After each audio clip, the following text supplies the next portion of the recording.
Le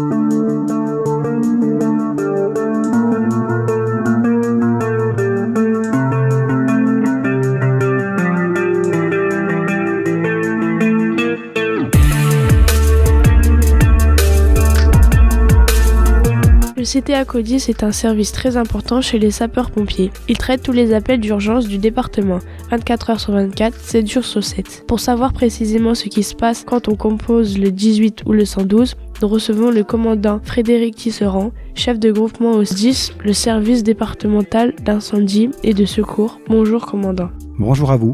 En 2024, le CTA CODIS a reçu plus de 150 000 appels. Cela représente une intervention toutes les 15 minutes. En général, combien concernent les accidents de la route ? Tout d'abord, merci à Radio Aléo et au collège Condorcet de m'accueillir à accueillir finalement le service départemental d'incendie et de secours de Saône-et-Loire. Merci à vous les jeunes de vous occuper et de vous préoccuper des accidents de la route et notamment de me questionner sur comment ça fonctionne depuis la prise d'appel jusqu'à notre intervention sur les lieux. Bonjour aux auditeurs également que je n'oublie pas. Alors, on reçoit effectivement un peu plus de 150 000 appels, que ce soit par la voie du numéro 112 ou la voie du numéro 18. Ça arrive précisément au centre de traitement de l'appel qui est basé à Sensé, donc dans les locaux de l'état-major du service départemental. Tous les appels ne concernent pas l'engagement d'une opération de secours. On a beaucoup de personnes qui appellent le 112 pour avoir des conseils, besoin d'un renseignement ou tout simplement ça ne concerne pas les sapeurs-pompiers et on réoriente l'appel sur le service concerné. Pour les accidents de la route, on a plusieurs appels généralement. Quand on a un accident par exemple sur l'autoroute, on reçoit à peu près une dizaine d'appels parce qu'il y a beaucoup de témoins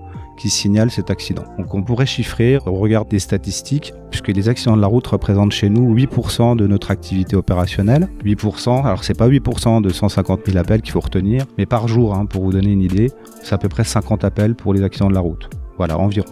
Le CTA du SDIS 71 est composé d'une équipe de 28 personnes. Quels sont leurs rôles ? Effectivement, ce sont tout d'abord des sapeurs-pompiers professionnels qui reçoivent les appels. Ils sont une petite trentaine, comme vous l'avez dit. Et leur rôle, c'est d'être formés à la réception de ces appels. C'est généralement des personnels qui sont déjà expérimentés. Voilà, on ne met pas des jeunes sapeurs-pompiers à la réception des appels. Pourquoi ? Parce qu'on se retrouve à imaginer et à devoir imaginer la situation auquel est confronté le requérant. Le requérant, c'est qui ? C'est celui qui nous appelle et qui appelle au secours en fait. Donc on préfère mettre des gens déjà expérimentés pour qu'ils aient ce passif d'avoir déjà vécu beaucoup d'interventions et donc de plus facilement s'imaginer ce qui se passe à la maison ou sur la route. Ces 28 personnes ont plusieurs missions. Alors déjà, ils sont formés, ils ont plus de 3 mois de formation avant d'être livrés à eux-mêmes, j'ai envie de dire, et répondre seuls aux appels 18 ou aux appels 112. 3 mois de formation, c'est très long, mais surtout ce qui va faire la qualité de la réponse opérationnelle, c'est l'expérience. Donc en général, ils sont affectés dans ce centre plus de 3 ans ou à minima 3 ans. Alors, leur rôle, c'est de répondre aux appels. Alors c'est compliqué parce qu'on a des gens qui appellent pour des circonstances parfois dramatiques. Donc l'objectif de l'opérateur, c'est de poser les bonnes questions à ce requérant pour qu'on ait une photo assez précise de l'opération, en tout cas de ce qui se passe et la raison pour laquelle on nous appelle. Il faut qu'on identifie précisément où se trouve la personne parce que les gens, généralement, ils ont l'impression que lorsqu'ils nous appellent, on sait où ils sont. Mais c'est pas le cas parce que vous l'avez compris, il y a qu'un centre dans le département et donc on peut pas connaître tous les endroits du département. Donc sa première préoccupation à l'opérateur, c'est de savoir où se trouve la problématique, le secours apporté. Ensuite, de comprendre ce qui se passe, c'est-à-dire étudier les circonstances en quelques questions, qu'on puisse comprendre ce qui se passe pour qu'on puisse mettre en face l'engagement des bons moyens. Donc on identifie si c'est une opération qui nous concerne d'une part, et si elle nous concerne, on engage en immédiat. C'est-à-dire qu'on est en train de parler encore à la personne et les secours sont déjà engagés. Donc ça, c'est leur première mission. La deuxième, c'est de recourir aux autres services partenaires, à la gendarmerie, à la police nationale, généralement. Ils nous accompagnent très régulièrement dès qu'on est sur la voie publique. Et après, si c'est du privé ou sur la voie publique, en fonction de l'état de gravité qu'on a pu imaginer à l'appel de la victime, on demandera le concours du SAMU. Mais dans tous les cas, le SAMU, il y aura une conversation avec eux, puisque seul le médecin régulateur du SAMU est habilité à décider oui ou non si un médecin doit être engagé sur les lieux de l'opération. Voilà, que ce soit à domicile ou pas. Donc ça, c'est leur deuxième mission. La troisième mission, c'est de suivre les engagements et de prendre tout le renseignement opérationnel qui vient du terrain. Dans chaque engin de sapeur-pompier, vous avez un chef d'agré, c'est celui qui commande l'équipage. Et lui, il va passer du renseignement à qui ? Eh bien, au CTA, qui est plutôt là sur une phase de CODIS. Ce qu'on appelle CODIS, c'est le Centre opérationnel départemental d'incendie et de secours. Donc, quand on reçoit l'appel, on traite du CTA, c'est le CTA, mais c'est la même personne ensuite qui passe dans la fonction CODIS, c'est-à-dire c'est du renseignement. D'accord ? Donc ça, c'est leur troisième mission, de suivre l'opération tout au long de sa vie jusqu'à la fin. Alors, on a des indicateurs au CTA CODIS, on a un mur d'images et on voit en permanence où sont nos engins, on les géolocalise et on a tous les renseignements qui apparaissent à l'écran de chaque opérateur. La quatrième mission, elle est aussi importante, c'est d'assurer du renseignement aux autorités, des gens en interne, c'est-à-dire à la hiérarchie sapeurs-pompiers, ceux qui sont d'astreinte, qui ont besoin de savoir ce qui se passe sur le terrain et qui décident peut-être aussi de s'y engager si l'opération est importante, voire de compléter les engagements qui ont été pris par la décision de la salle. La salle, c'est le CTA CODIS. Enfin, le renseignement, il est aussi partagé avec les autorités extérieures, c'est-à-dire les maires. Donc on prévient les maires des communes, puisque c'est eux qui sont en responsabilité de la direction des opérations de secours, mais également la préfecture dans les cas les plus graves. Donc voilà, beaucoup de rôles pour les gens du CTA et ils sont organisés un petit peu de manière hiérarchique. Voilà, ils sont toujours 5. Donc vous m'avez dit, ils sont 28 effectivement aujourd'hui. Et ils sont 5 tout le temps et en permanence, H24, 365 jours par an, à réceptionner les appels. Voilà, on n'a jamais loupé un appel 1812. D'accord, ça c'est important. Et on décroche en quelques secondes. Donc c'est pour ça qu'ils sont 5, parce que souvent on a plusieurs appels en même temps. L'objectif de ce service, c'est de ne perdre aucun appel et de répondre le plus rapidement possible. Voilà, ils sont 5, alors il y a un chef de salle qui commande la salle, qui surveille, et qui prend les appels aussi s'il le faut. On a son adjoint, qui est plutôt lui à prendre le renseignement, et puis on a 3 opérateurs qui répondent sans arrêt au téléphone. Voilà pour ce qui est de l'organisation du CTA. Les personnes qui vous contactent peuvent parfois être paniquées. Quelle est votre méthode pour les rassurer ? On a forcément des gens qui sont dans des situations où ils font appel au secours. Ça veut dire qu'ils ont une situation complètement inhabituelle pour laquelle, effectivement, ils peuvent être stressés, affolés, et parfois même raconter un petit peu n'importe quoi et être pris par l'émotion. Les opérateurs sont formés pendant 3 mois avant d'être livrés à eux-mêmes et recevoir les appels en autonomie. Dans ces modules de formation, nous les mettons en situation presque réelle pour les habituer justement à recevoir des appels de personnes paniquées. L'objectif, c'est de rassurer. Il faut apaiser la personne, lui expliquer qu'on l'écoute, qu'on l'entend, qu'on va intervenir dans les plus brefs délais. Donc ça rassure déjà dans un premier temps. Ensuite, on leur donne des conseils. On va apaiser. Parfois, quand ils crient fort, nous, on va parler doucement. Donc du coup, ils vont être obligés de baisser un petit peu le ton de leur voix. Voilà, il y a beaucoup de techniques en fait. Quand on communique sans se voir au téléphone, c'est compliqué de rassurer les gens. Et ils apprennent justement toutes ces techniques pour essayer en tout cas de rassurer. En tout cas, l'objectif, peu importe l'état de panique, c'est de bien prendre tous les renseignements qui nous sont nécessaires pour évaluer la situation et évaluer l'endroit où ils sont. Une fois qu'on a au moins ces 2 éléments-là, on est sûr qu'on peut au moins engager des premiers véhicules et des premiers personnels. Ensuite, on va faire prendre un rôle à cette personne qui est paniquée, parce que si c'est par exemple pour une victime à domicile qui est prise d'un malaise grave, on va lui donner des conseils, on va la faire intervenir en fait. En faisant des actions, les gens se calment en général. Donc voilà, on va la rassurer, on va lui faire des actions qui parfois sont salvatrices pour sauver une vie. Par exemple, si quelqu'un qui a un arrêt cardiaque à la maison, on va lui apprendre au téléphone à comment réaliser un massage cardiaque avant l'arrivée des secours. Donc voilà, quand on canalise un petit peu verbalement la personne, quand on lui donne des conseils, voire même qu'on lui fait réaliser des gestes, généralement ça la calme un petit peu. Quelle est votre stratégie pour être bien sûr qu'il reste toujours des sapeurs-pompiers prêts à intervenir en cas d'accident ? Alors effectivement, ça peut être une problématique quand on a dans une caserne plus personne qui potentiellement peut intervenir, mais heureusement, on a une agilité qui est notre maillage territorial. On a aujourd'hui 60 casernes réparties sur l'ensemble du département de Saône-et-Loire. Nous avons 9 points d'ancrage solides, puisque dans 9 endroits du département, on a des gardes postées, c'est-à-dire des centres où on a des pompiers professionnels et volontaires qui sont en permanence à la caserne, jour et nuit. Et surtout, on a une hypervision, c'est-à-dire qu'on a un hyperviseur sous les yeux du CTA CODIS qui leur permet de savoir en permanence si les engins sont armables et quel centre est en difficulté. Donc là, on prend des décisions par anticipation de déplacement d'engins. Par exemple, si l'ambulance X est partie pendant 3 heures et qu'on le sait et qu'il y a un trou finalement sur le territoire parce que l'ambulance du centre voisin est également en intervention, on ne va pas hésiter à déplacer les moyens immédiatement pour combler les trous trop importants dans le maillage territorial, premièrement. Et ensuite, on va également faire de l'appel aux sapeurs-pompiers volontaires qui éventuellement seraient disponibles. Donc on va envoyer des messages administratif, par exemple, où le chef de centre, on va lui demander qu'il mobilise ses troupes pour que les gens se remettent rapidement disponibles. Donc voilà, on a une hypervision permanente de l'ensemble de la cartographie départementale qui nous permet en permanence et à la seconde près de savoir si on est capable d'engager des moyens ou pas. Et après, on anticipe pour déplacer les moyens si cela est nécessaire. À partir du moment où on vous appelle pour un accident, combien de temps mettent les pompiers pour se préparer à intervenir ? Je vais vous donner le premier chiffre qu'on aime mettre en avant quand même en Saône-et-Loire. La moyenne entre l'appel et l'arrivée sur les lieux des sapeurs-pompiers, la moyenne, je parle bien d'une moyenne, c'est 16 minutes. Il y a plus de services publics aujourd'hui qui sont capables d'être en 16 minutes en moyenne au chevet des victimes sur l'ensemble du territoire départemental, H24, 365 jours par an. Alors là, je ne fais pas de la pub pour les pompiers, mais il faut quand même le reconnaître. 16 minutes, c'est une moyenne. Pourquoi ? Parce que quand vous êtes proche d'un centre où, comme je vous l'ai expliqué tout à l'heure, il y a de la garde postée, c'est-à-dire des gens en caserne prêts à intervenir, évidemment, ils vont partir rapidement.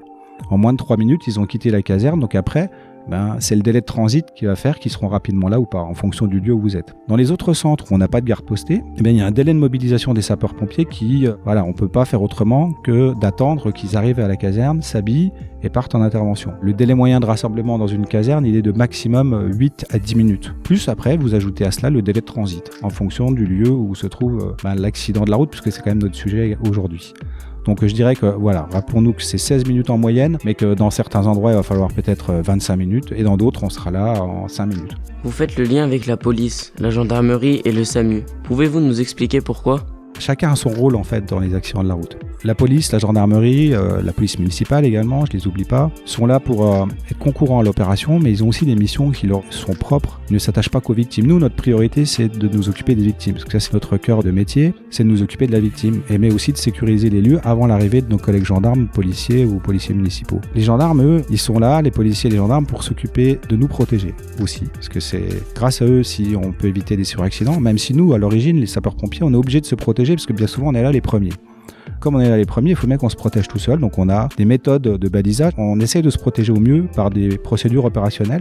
Et ensuite, le relais est pris par des services qui sont spécifiques. Donc ça peut être soit le gendarme, le policier. Ça peut être aussi sur l'autoroute les services de la société APRR, je pense que vous connaissez. Ça peut être également les services des routes. En fonction des routes sur lesquelles l'accident a lieu, ça peut être les services départementaux, du conseil départemental par exemple, qui viennent nous protéger. Ensuite, le SAMU, eux, ils vont être garants du niveau d'état de santé de la personne. C'est-à-dire, soit ils vont dépêcher sur place un médecin avec un véhicule de l'hôpital. Pourquoi ? Parce qu'ils estiment qu'à l'appel, ou en tout cas avec les renseignements qu'ils ont, l'état de santé de la victime est menaçante, d'accord ? C'est grave, donc il nous faut un médecin sur place.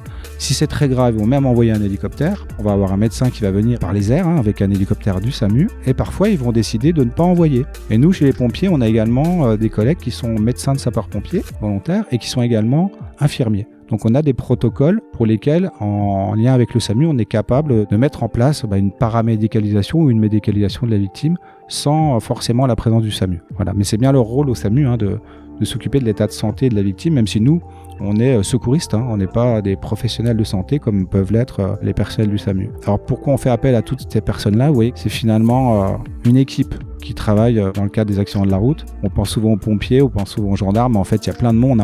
Le maire aussi qui sera là, il y aura le journaliste. Et tout ça fait que sur un chantier secours routier, le CTA Codis a l'obligation de prévenir toutes ces personnes, tous ces services concourant à l'opération, même si, on peut le rappeler quand même, celui qui commande l'opération, c'est bien un sapeur-pompier. Voilà. Les autres sont des services concurrents, mais avec lesquels on a tellement l'habitude de travailler que les choses se font de manière presque automatisée. Votre petite équipe travaille 7 jours sur 7 pour secourir les victimes d'accidents et doit faire face à des histoires horribles. Comment fait-elle pour garder le moral ? Alors là, on parle toujours du CTA Codis, mais on peut parler également des gens qui sont sur le terrain. Dans la vie d'un sapeur-pompier, malheureusement, c'est pas que de la joie visuelle ou effectivement psychologique, puisqu'on tombe sur des opérations qui, pour un être humain, c'est difficilement supportable. De voir le théâtre d'une opération parfois un peu compliquée. Alors sur les accidents de la route, ça peut être effectivement des dégâts humains importants, donc difficiles à soutenir visuellement. Pour autant, il faut intervenir. Et c'est pour ça qu'on se forme tous les jours, on se répète les gestes pour que lorsqu'on est sur une opération un peu particulière et dramatique, on soit plutôt dans un automatisme de réaction en fait. Voilà, on laisse l'émotion un peu de côté au départ, on agit parce qu'il faut agir et après on peut en discuter. Alors sur la partie comment on fait pour garder le moral, alors ça peut être aussi l'émotion que reçoit l'opérateur au CTA Codis. Voilà, on prend aussi toute la charge émotionnelle quand on est au CTA sur des appels un peu compliqués, notamment quand il y a un décès d'enfant ou ce genre de choses. c'est compliqué. Ou quand c'est un feu et que personne n'est prisonnière dans sa salle de bain, et qu'on l'a en ligne jusqu'à la fin. Donc tout ça, c'est compliqué émotionnellement. Alors nous, on s'y prépare. On a d'une part un débriefing, c'est-à-dire on va échanger au sein du véhicule, on va échanger entre nous, voilà, pour un petit peu apaiser un petit peu les émotions. Ça permet aussi de retirer souvent, quand on est ému comme ça, ou qu'on a été touché, ou qu'il y a un marqueur psychologique qui a été positionné à un moment, on culpabilise parfois. On a le doute. Est-ce qu'on a bien fait? Est-ce qu'on n'a rien oublié de faire? Voilà, on culpabilise. Donc là, déjà, l'idée, c'est de déculpabiliser l'ensemble de l'équipe. Ensuite, si c'est nécessaire, on fait un débriefing organisé. C'est-à-dire que là, on aura un cadre du SDIS qui va venir et accompagné d'une psychologue sapeur-pompier. On a plusieurs psychologues sapeurs-pompiers volontaires. C'est des expertes, c'est des psychologues de métier, en fait, qui ont accepté d'être à nos côtés en qualité de sapeurs-pompiers volontaires. Donc, soit on les fait venir sur place si elles l'estiment nécessaire, soit ça sera organisé ultérieurement. L'émotion, il y a 20 ans, j'ai envie de dire, il n'y avait pas de soutien psychologique chez les pompiers. On rentrait à la maison avec ça et puis voilà. Aujourd'hui, c'est pris en compte de mieux en mieux. Et tant mieux parce qu'on a parfois des traceurs qui ont été posés et puis qui se réveillent plusieurs semaines, plusieurs mois après une opération marquante. Et on peut avoir des gens qui sont dans une très grosse souffrance psychologique, post-traumatique, j'ai envie de dire.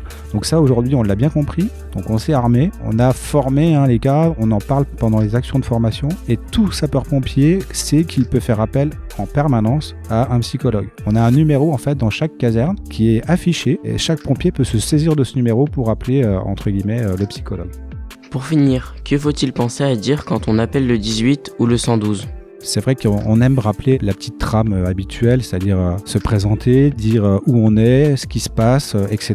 Et le pompier qui est en ligne vous invitera à raccrocher. Alors ça, c'est vrai, c'est important. Rappelez-vous ce que je vous ai dit tout à l'heure. L'objectif de l'opérateur, c'est d'avoir la photo la plus précise possible de ce qui vous arrive. Donc tous les éléments sont bons. Et alors lui, ce qu'il va faire, il est formé à vous poser des questions. Si l'information, elle n'arrive pas très naturellement de votre part, si vous appelez les sapeurs-pompiers, lui, il sait très bien, en plus il a un ordinateur avec des champs à remplir, donc il sait très bien ce qu'il n'a pas comme information qu'il va devoir vous poser comme question. Mais en gros, retenez ça, il faut savoir où vous êtes, très précisément. On a des moyens de vous localiser aujourd'hui. Il n'y a pas de numéro caché chez les pompiers. Quand vous appelez, si vous cachez votre numéro, nous on le voit quand même. Donc je dis ça pour les petits malins qui de temps en temps nous appellent. Ensuite, bien nous dire ce qui se passe. Est-ce que c'est une personne qui est concernée, plusieurs? Est-ce que c'est un accident? Est-ce que c'est un feu? Est-ce que c'est... Voilà. Là on parle des accidents de la route aujourd'hui.